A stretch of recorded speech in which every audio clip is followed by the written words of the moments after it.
sitting on the couch another day, just watching another episode of Homeland. She said, it's about time that you actually get a job. How many of you guys are here? How many of you guys, okay, you guys gotta come down. You guys gotta come down. Do you hear that? Do you hear that? That is serious stuff. You guys gotta come down. Come. Seriously, get up and come down. Seriously, I don't know what you're doing. Why do you think you do? That's real gunfire that you're hearing out there. Get your asses down here. I don't want to be responsible for anybody else. I don't want to be responsible. Hey, you guys good? Are you guys good? Okay, good. I'm so sorry. I didn't think that this was going to happen. I just thought that when I went to Craigslist and I was looking for a job in like the dailies, as you call it, that I was going to maybe be doing like a catering gig or something like that. Just something really quick. I didn't think that. Oh God. I didn't think that something this major was going to be going down.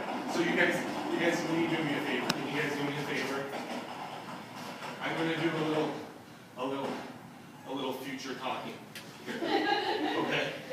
I'm going to do a little future conversation thing, and I need you guys to kind of be my placeholder in order to explain some things to some important people in my life. Is that cool? Can you do that? Okay, I promise you'll get out of this safe if you do that. Can you do that? Can you guys over here? Can you guys help me out with that too? Okay. There's 4 people that I need to talk to. There's my boss. He's a really nice guy, Mr. Yu. There's the head of human resources, because I think I'm going to be taking an indefinite leave of absence. There's my best friend, Joe. And then there's my girlfriend, Sam. She's a lovely person.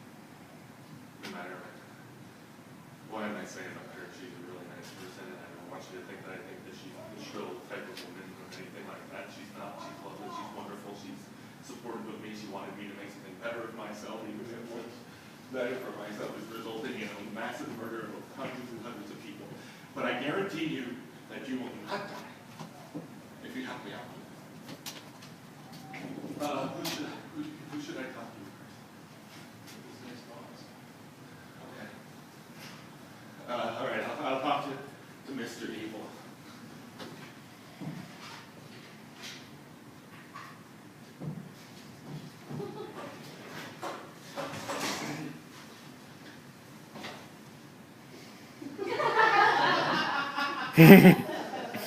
What? Oh, you want to talk to me about employee number 613? Or Carl, as you call him? Sure, I can speak to you about him. Exactly what is it that you would like to know? How he got to work for me at this wonderful corporation, Evil Corp? It's a great place. Let me lay out for you a couple early things, just so you have a little perspective. Because I think everyone could use a little perspective. I run Evil Corp. Yes, I understand the word evil has some sinister connotations. It's something that I've had to deal with, my mother and father had to deal with, my grandmother and grandfather on my father's side had to deal with, my great-grandfather and great-grandmother on my grandfather's side had to deal with, and my great-great-grandfather and great-great-grandmother on my great-great-grandfather's side had to deal with, and so on. So I understand if you come in with some prejudices. Please, I'm more than willing to clear some of those up for you. Yes, as a multinational company, I have offices in Shanghai, I have offices in Singapore, Toronto, New York City, Topeka, Kansas. Lovely people in Topeka. Lovely people. It is also the birth home of Chase Crawford. Not the baseball player, no. My nemesis, Chase Crawford.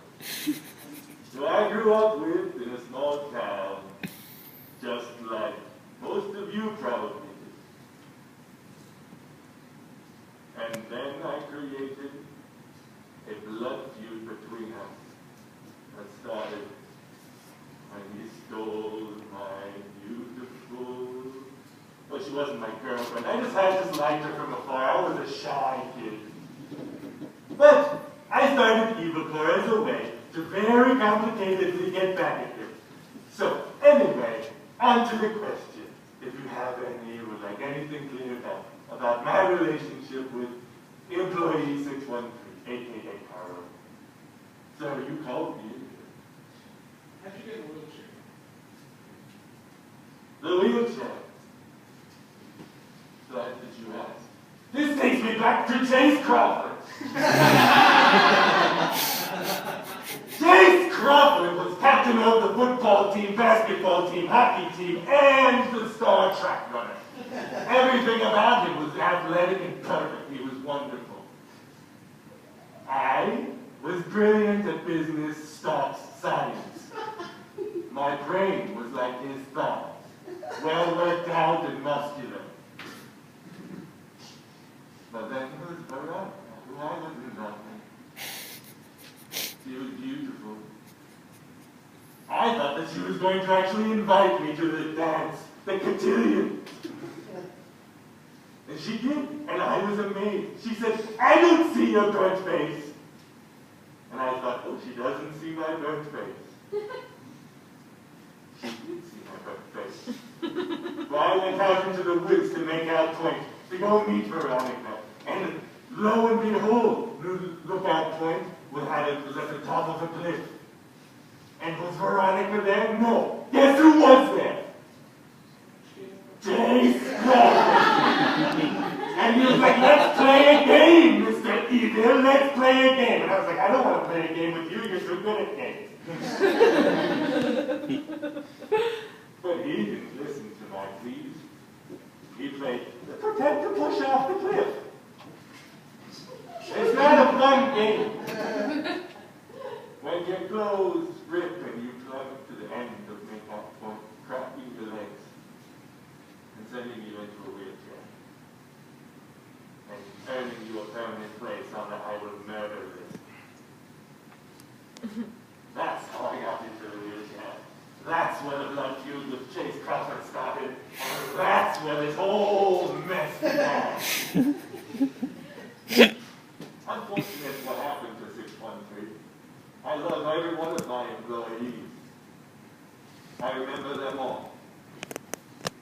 I remember employee 1, employee 2, employee 3, employee 4, employee 5, employee 6, employee 7,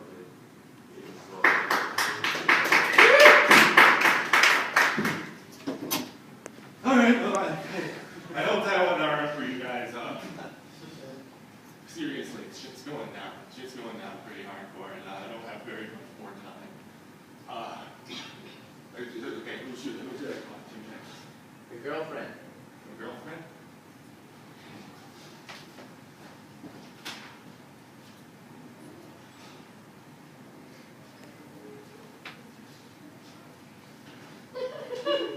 I'm sorry, I don't actually have too much time for this. You wanted to ask me a couple questions about Carl? Okay. We can talk about Carl. But I want to clear up one thing first. He has a voice for me that I do not make. I do not sound like his impression of me at all. And I want to clear that up before we even start this conversation. Because there's nothing that I sound like that even remotely comes close to that shrill, loud yelling that he thinks is funny when he makes fun of me. It's not funny, and it's kind of beautiful because he can't make it anymore. Ever since he got in with that evil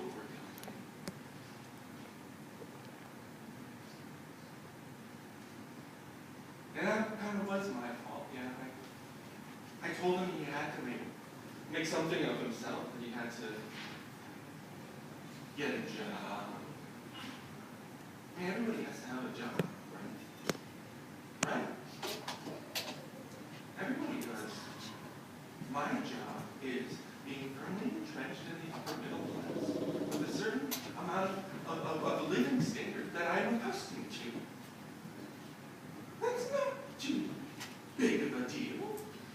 expect that to be continued on with support from your partner, someone who says they love and support you. Isn't that big of a deal? And so, yes, I encouraged him to do something for himself. He loved Homeland. He couldn't get enough of Homeland. And you know what? I support that. I'll watch it. We'll get down and we'll snuggle and we'll watch some Homeland together on the weekends. Because the weekends is the time for Homeland. The weekday is time for work. Not Homeland. And so, I might have pushed him a little bit too hard. Yes, when I saw a division of E Corps was opening up. Sure, they had great benefits. The benefits there were fantastic. I mean, the vacation days, just the amount of sick leave and the disability plan was top notch. And you were vested in their life insurance program from the very beginning. And so I just knew that this was a company, for whatever people were thinking and saying about them, they actually looked out for their employees. And they did. I never have to worry about slipping down into the middle class again. Firmly entrenched. Upper mid. Anywho, you had a question? How did you guys meet? Well, we met like a lot of people do. I'm not sure if a lot of people do, but we met this way. He spent a lot of time on the internet, and I went through a phase where I did too. And it's a little embarrassing, but truth be told, we met on this app. It's called the Tinder app. And full disclosure, and I mean, you can't help me, but full disclosure, I meant to swipe no. Sometimes it's the little mistakes. It's the little mistakes.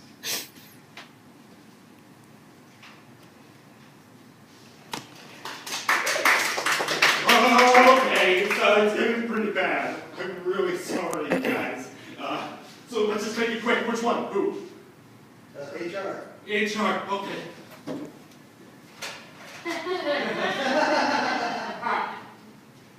So welcome. Welcome to the Evil Corps offices. I'm happy that you guys were able to stop in. And I'm happy to show you a little bit of how we do our on-team training. We have two sayings here. Saying number one is that evil is only a matter of perspective. And saying number two is always be armed. Always be armed with righteousness and vengeance. Righteousness, knowing what you're doing is what's right for you in the moment. What you're doing is part of your plan, your identity, the way that you see yourself in the world. That's important. Vengeance. If somebody's done you wrong, if somebody has put you down, don't wallow in that. Make a list. Keep that list in a safe place and open it up and use it as a motivational tool for whenever you're out in the world and you feel like you're being pushed down by the oppressive nature of our society.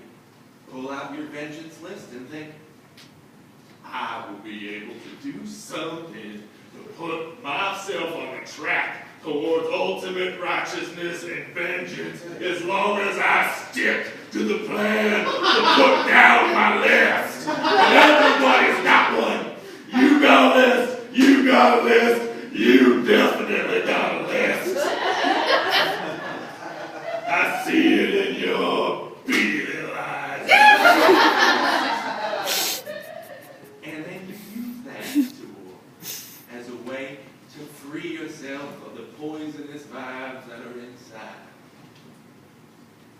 Anywho, you came in here for a question of a way to get a little more perspective of our business. Feel free to ask. I'm here to serve. Nothing?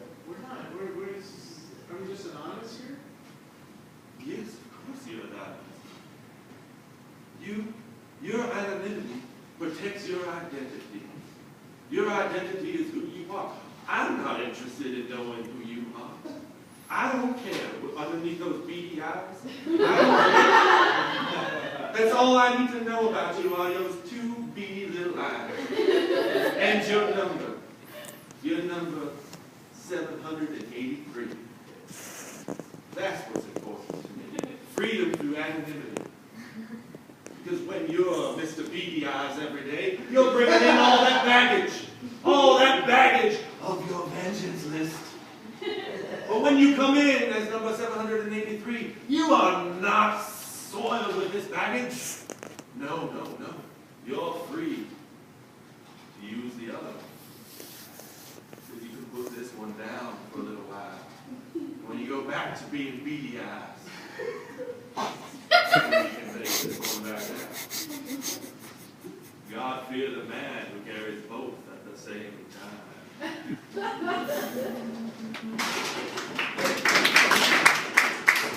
All right, okay, fine. It's the last. Okay, we're just gonna jump right into it. We're just gonna jump right into it. Ugh. Joe.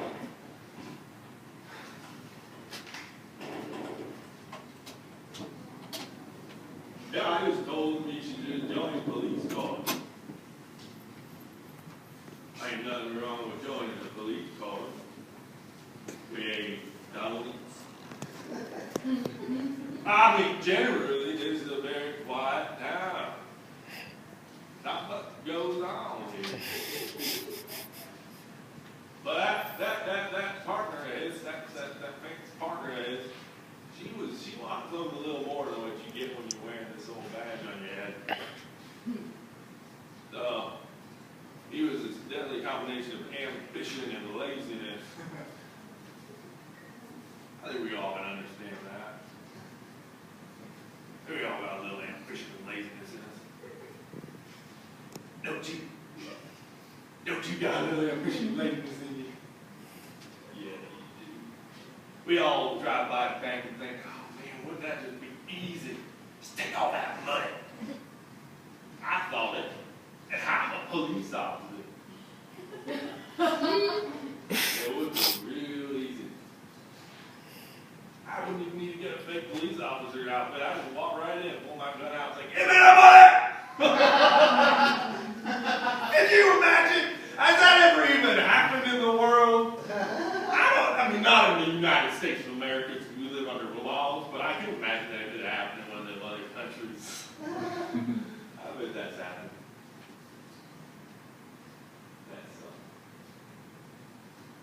But yeah, I mean, that's what karma was. That's a mix of ambition and laziness. Buying lotto tickets, hoping for that big win. So he was not interested in a police department. Well, I feel bad. I feel bad what happened. Anyway, are y'all coming here at the same time or something? Come here for some reason? Nothing? Coming here staring. Were you jealous of Carl for any reasons? You just cut right to it.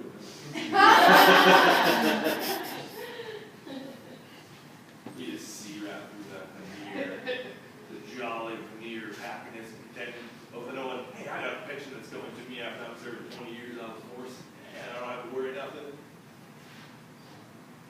But that freedom that he enjoyed, let me tell you, old man is a fantastic program. And he could watch marathons of it whenever he wanted. Sometimes I get a text from him, he'd be like, hey bro, I'd be like, what's up, homie? He'd be like, watching the latest episode of Homeland, downloaded it on the internet, it's all free. And I was like, you're stealing? I gotta buy it on Amazon, and I gotta wait till I get home, and then I gotta wait for my wife to watch it. We have to watch it together. I'm watching the box. And you can just watch it whenever he wants. So that he would always be like, spoiler. Spoiler alert.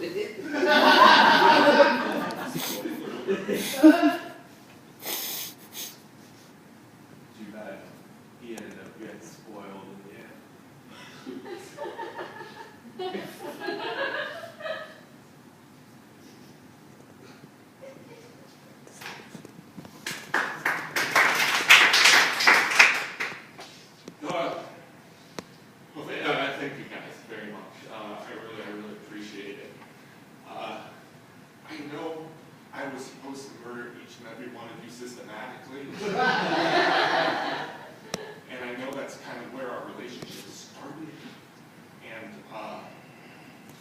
that you will find it in your hearts that you follow it back and to really follow through with your promises that you made.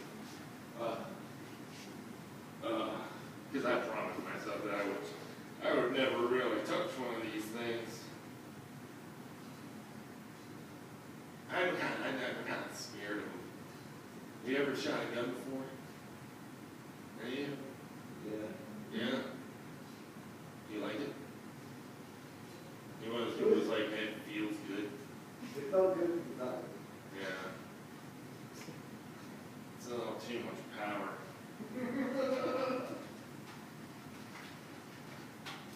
You know, the idea that this thing is just shooting bullets at a person, where you're like, and then, it's disgusting. And you just gotta, and when you make a promise about something, when you get hired for a job or something like that, you kind of have to do it. Ugh.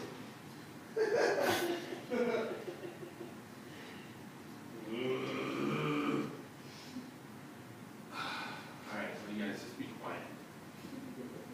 Please. Just be quiet, because I don't know, maybe nothing's gonna happen. I mean, you'll probably all get out of here. And it's not like anything really bad could happen to you guys. You're all fine. So, yeah, you guys take care.